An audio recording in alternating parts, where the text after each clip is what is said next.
St. Anne man killed in two-vehicle crash. 7 shot, 2 fatally in Trenchtown drive-by. Security guard shot dead on duty in Clarendon.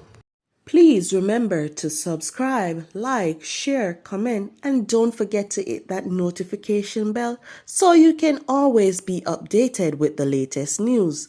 Now for the news in details.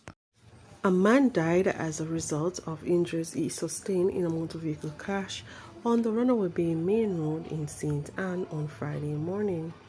He has been identified as 26-year-old Michael Kingston of Mine District in the parish.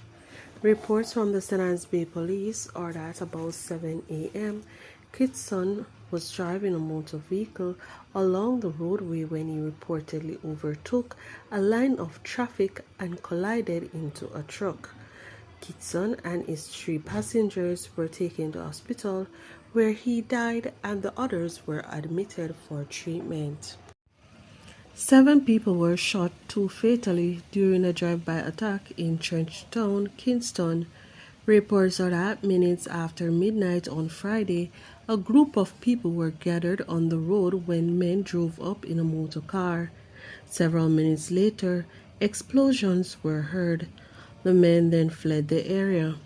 An alarm was raised and the police alerted. During a search of the area, several persons were found suffering from gunshot wounds. They were rushed to hospital where 2 members of the group succumbed.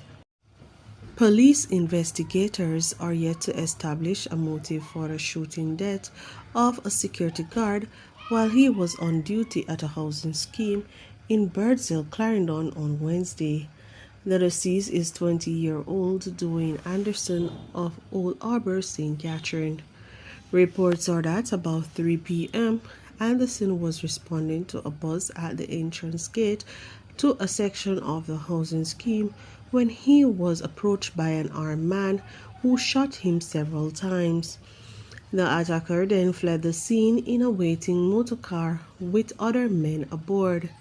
The Clarendon police are probing the development.